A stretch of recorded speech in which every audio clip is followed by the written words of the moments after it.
Olá pessoal, tudo bem com vocês?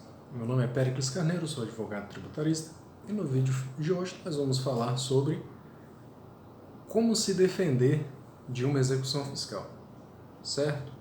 Me acompanha aqui que eu vou te explicar as duas principais ferramentas que se utilizam na defesa em processos de execução fiscal e quais são as diferenças entre uma e outra, certo? Pois bem, a grande ferramenta de defesa em processos de execução fiscal são os embargos à execução, certo? Quando você embarga uma execução, você discute uma série de nuances de forma ampla. Você consegue produzir prova, você pode fazer perícias, você consegue chamar testemunhas em casos especificíssimos e, a partir daí, de fato, fazer uma defesa ampla. Ela é o grande carro-chefe da defesa no processo de execução fiscal. Só tem um probleminha.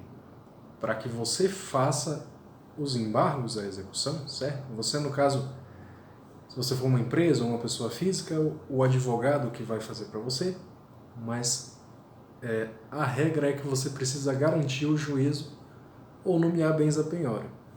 E o que é isso? Basicamente, você vai depositar o valor numa conta em juízo ou você vai indicar um bem que possa ser penhorado.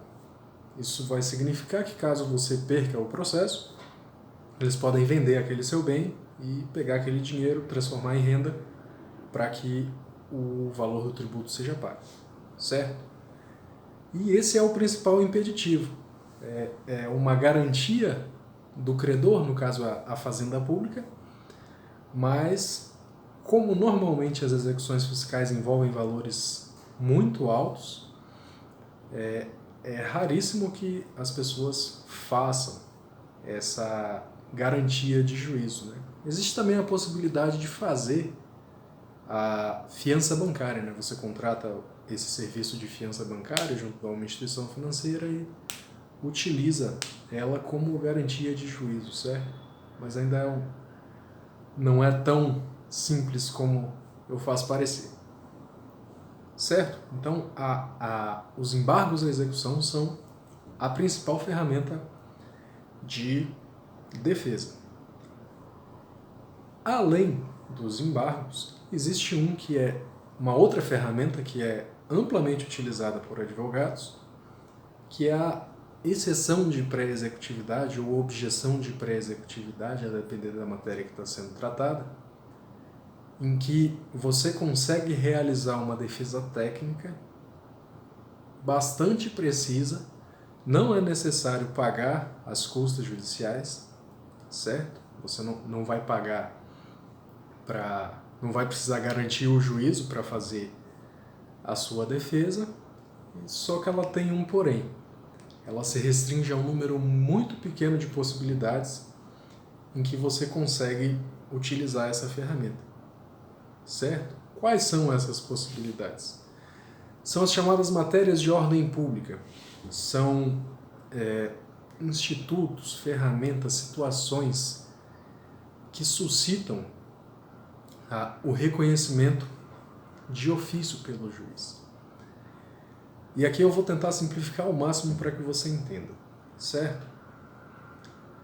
Matérias de ordem pública como a prescrição, a decadência, a nulidade da certidão de dívida ativa, elas podem ser suscitadas, né? Você pode dizer para o juiz, a partir desse instrumento de exceção de pré-executividade ou objeção de pré-executividade.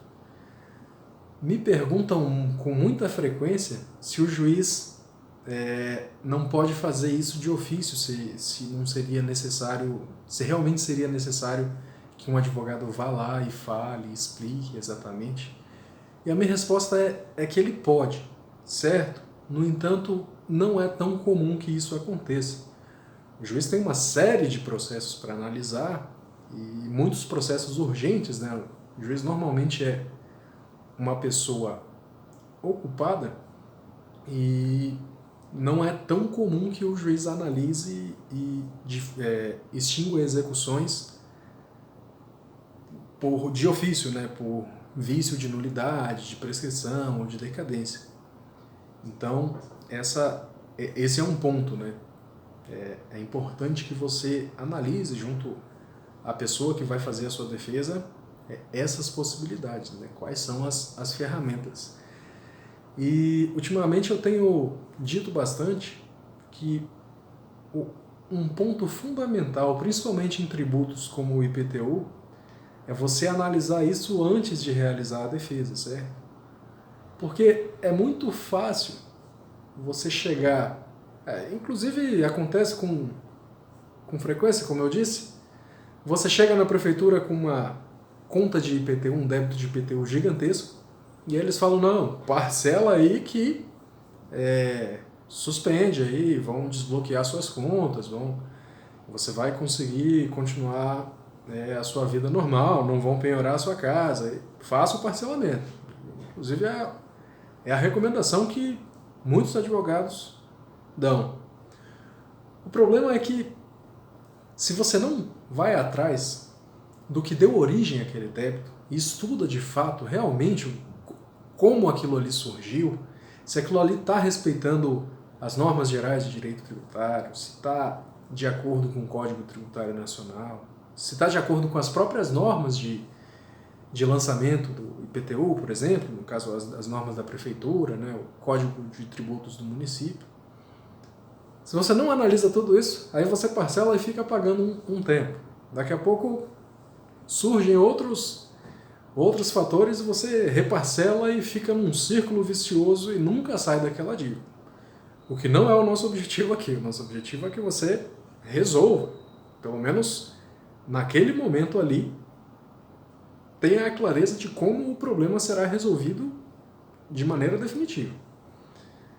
Voltando ao exemplo do IPTU. Quando você vai analisar o processo administrativo, você faz toda aquele checklist para ver se todos os elementos de constituição do débito eles estão presentes e, caso não estejam, e você esteja sofrendo uma execução fiscal, é possível você mover uma ação anulatória. Dentro de um prazo específico também, você consegue anular aquele débito. Ou ainda, a certidão de dívida ativa, ela tem requisitos muitíssimo específicos que devem constar no documento. O nome de quem está sendo executado, a data, como foi calculado o valor do crédito, dos juros, da multa, qual a parte específica da lei que está embasando aquele lançamento. Então, é muito minucioso e não é raro você encontrar situações em que há falha nesse documento.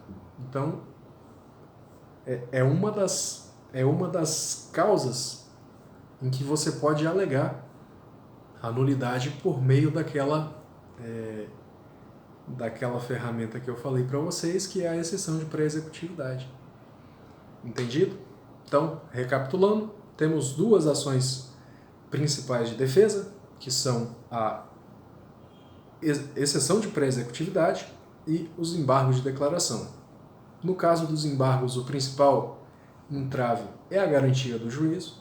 Nem todo mundo, nem todas as empresas conseguem garantir o juízo para fazer a discussão, mas ela dá uma ampla margem de defesa para a pessoa.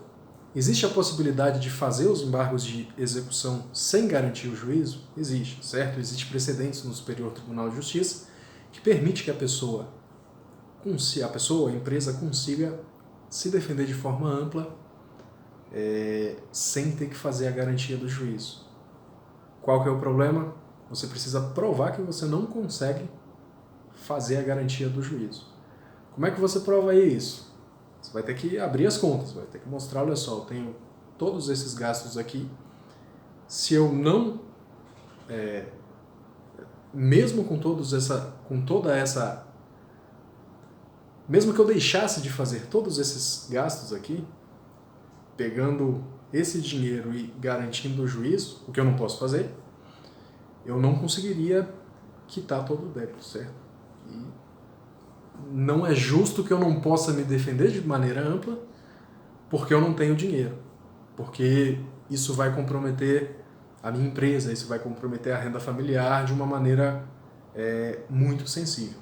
Então, é um caso também em que você consegue fazer os embargos à execução, mas como eu disse, novamente, é algo muito específico e depende de cada caso concreto.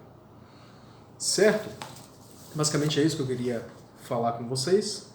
Compartilhe esse vídeo com alguma pessoa que esteja sofrendo processo de execução fiscal para que ela fique mais antenada, saiba quais são as ferramentas de defesa. Caso tenha dúvidas, questionamentos, sugestões, deixe aqui nos comentários e até o próximo vídeo.